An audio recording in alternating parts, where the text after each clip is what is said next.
Дархуул аймгийн музейтэй орж танилццгаая.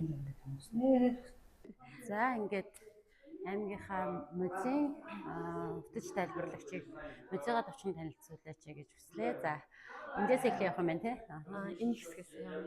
За сайн байцгаана уу. Дархуул аймгийн музейд зориулсан та нартай баярлалаа. За Дархуул аймгийн музейд хамгийн анх 1968 онд үүсгэн байгуулагдах шийдвэр нь гараад 1970 оны 4-р сарын 22-нд дарны төмөр очир гэж мэдээлэлээр Далхан хотын хөгжил цэцэглийг харуулсан 500 гаруй гэрэл зургаас бүрдсэн үзмэртэйгээр үйл хаалгаа нийжсэн түүхтэй. За түүнээс хойш 1400 гаруй үзмэртэйгээр 4 танхимтайгаар үйл ажиллагаагаа өргөжүүлэн төлөө явж байна. За эхний танхим маань байгалийн танхим. За байгалийн танхимд бид бүхэн Дархуул аймгийн нутаг дэвсгэр дэх олон сонирхолтой ан амьтад палеонтологи олдууруудтай танилцах болно. За Дархуул аймаг маань Монгол орны зүүн хойд хэсэг Орхон сэлэнгийн сав газар Хараа голын нэрийг дагуу Бурхантын хөндий гэж хөндөд оршино. За нийтдээ 330 мянга га газар нутагтай, дөрвөн сум 24 багтай, 110 мянга гаруй хүн амтай Монгол улсын 2 дахь том нийслэл хот гэж явдаг. За манай аймгийн нутаг дэвсгэрээс дараах палеонтологи олдуурууд олдсон байдаг. Тус ханы самбар дээр Дархуул аймгийн нутаг дэвсгэрээс олдсон палеонтологи олдууруудыг туршлага харуулсан байгаа. За голын хэсэгт харагдж байгаа Арслан зааны үлдэц олдууруулах соёоны хэлтэрхийг Дархуул аймгийн Шарын гол сумын уурхайн ил малтлагын үед олдсон байдаг болвол зургийн зүүн талд савг гэрэс баруун талд од сүхрийг туршлага харуулсан байна. Тус олдуурууд нь Дархуул аймгийн Хонгор сумын нутаг дэвсгэрээс олдсон байдаг. За үүдэн хэсэгт харагдж байгаа том бор толгой орой хэсэг сүүжний эсвэл савгт хэрсний олдуурууд байна. За дээд хэсэгт нь зөвхөрний толгой орой хэсэг чүмэг сэрн ясна харагдаж байна. Эдгээр олдуурууд нь Дархуул аймгийн Хонгор сумын нутаг дэвсгэрээс олдсон байдаг. Дараагийн хэсэгт маань Монгол орны нутаг дэвсгэрт нийтлэг тохиолддог зүйлүүдийг байрлуулсан байна. За хамгийн дээр харагдаж байгаа Шонхор шувуу Монгол орнд 2013 онд Монгол орны бахархан шувуугаар нэрлэгдсэн. За доор харагдаж байгаа хараа цай, уулын сойр, гургуул, сар, хур, шар шувуу гэх мэт нийтлэг зүйлийг байрлуулсан бол дараагийн хэсэгт Монгол орны улаан номонд орсон ховор амьтдыг байрлуулсан байна. За дээр харагдаж байгаа цэм тогроо Монгол орнд маань цэм тогроо, өвөг тогроо гэх хоёр зүйл нь ихэвчлэн нүүдэл ирж суурьшдаг. За наана харагдаж байгаа нь Алтай хойлог буюу Монгол орны баруун аймагуудын нутагт далайн түвшнээс дээш 2200-аас дээш өндөрт өргөгдсөн уулын тагийн бүсэд амьдардаг гэдгээр онцлог Монгол орны улаан номонд орсон ховор шувуу харагдаж байна. За доор хэсэгт Монгол орны хамгийн том загас гэж нэрлэгдэх тул загас харагдаж байна. За тул загас нь бусдаас ялгарх гол онцлог бол нуруу хэсгээ дагсан тал саран хэлбэрийн толботой гэдгээр ялгардаг. Цэвэр усны элтгэгч зүйл амтна гэдгээрээ бусдаасаа онцлог. За энэ нь юу гэсэн үг гэхээр тул загас бол хамгийн цэвэр цэнгэг устай орчинд амьдрах чадвартай. За хавар 3-аас 5 сарын хооронд усныг цүн төрөх үеэр усны харьхаа ихтэй хэсэгт 3-аас 3 орчим мянган дүрс шахсны 1-ээс 2 ширхэг бодгил болон үрчдэг онцлогтой загас байна.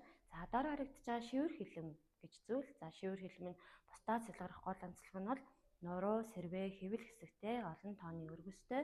За усны ёроол хэсгийн лаг шаварт наалдаж ёроолын шавжаар зөөлөн битнэр хоололдог гэдгээр онцлог. За энэ загас нь Монгол орны хамгийн ховор загсаар нэрлэгддэг.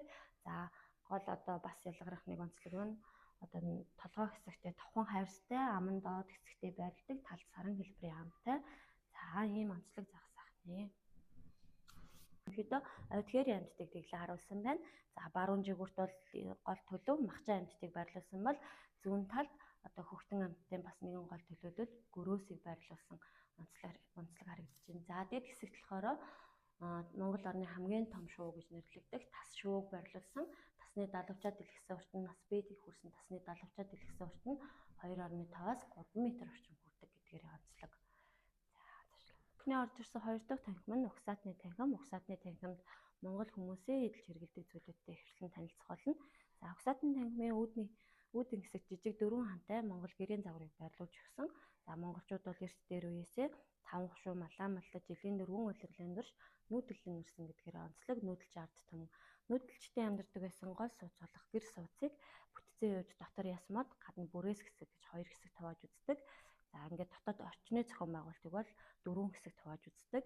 За нэгдүгээр хэсэг нь үүдний хэсэг, хоёрдугаар хэсэг нь гэрийн баруун талыг гэрийн эзний тал буюу аавын тал гэж нэрлэнэ.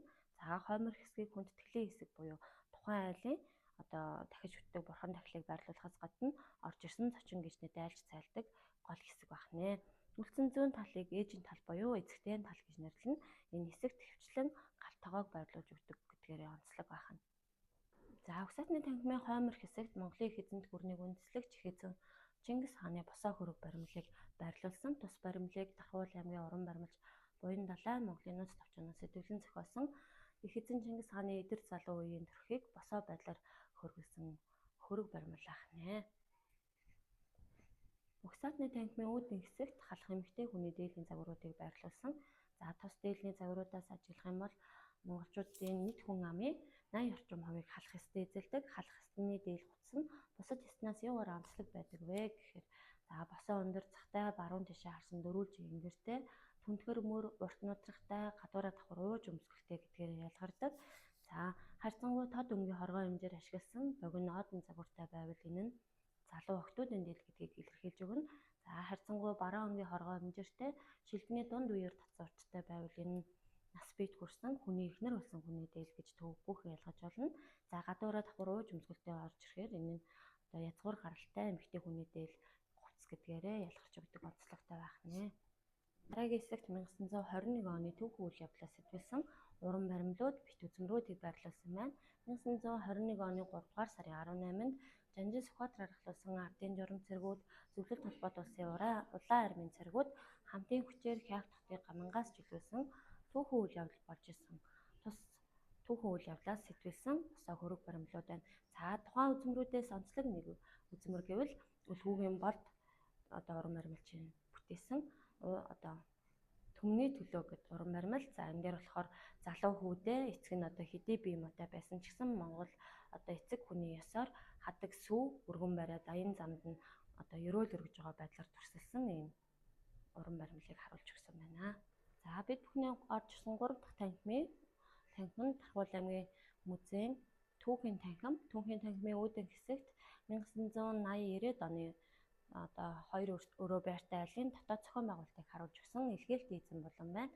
За энэ болонд бол 1980-90-ад онд Тархан хотод сууршин амьдарч байсан залуу гэр бүлүүд за тухайн үеийн амьдралын нийгмийн онцлогийг харуулж өгсөн илгээлт эзэн болон байна. 1961 оны 10 сарын 17-нд тухайн үеийн бурхамтын хөндий хэсэгт Тархан хотын хамгийн анхны шав тавих хэсэл нь болж исэн. За тухайн үедээ бурхамтын хөндийг тойрсон барилгын түүхийн эд материал орон нууц газар ихтэй байсан учраас энд үйлдвэрийн томоохон хот барья гэсэн тухайн үеийн удирдлагуудын шийдвэр гараад социалист орнуудын техник эдийн засаг хүн хүчний тусламжаар Тархан хотыг бүтээн босгосон байдаг. За тухайн үед Чехословак улсын тусламжаар төвлөрдөр Унгар улсын тусламжаар Мах комбинат, Зөвлөлт холбоот улсын тусламжаар Дулааны станц, Болгарын тусламжаар Нэхий дэлхийн үйлдвэр, Польшийн тусламжаар Царвч тооцох шохоо үйлдвэргээд тус 5 улс дээр нэмээд бүгд найрамдах Монгол ард улс гэсэн нийт 6 улсын техник эдийн засаг хүн хүчний тусламжаар Тархан хотыг бүтээн босгосон учраас найрамдлын Тархан хот гэж нэрлээд бэлэгдэл төрсөөр нь хаан бөгөөд төрсийг сонгосон байдаг. За энэ нь найз нөхөрлөлийн бэлэг тэмдэг болсон, найрамдлын бэлэг тэмдэг болсон төрслөл ахнэ.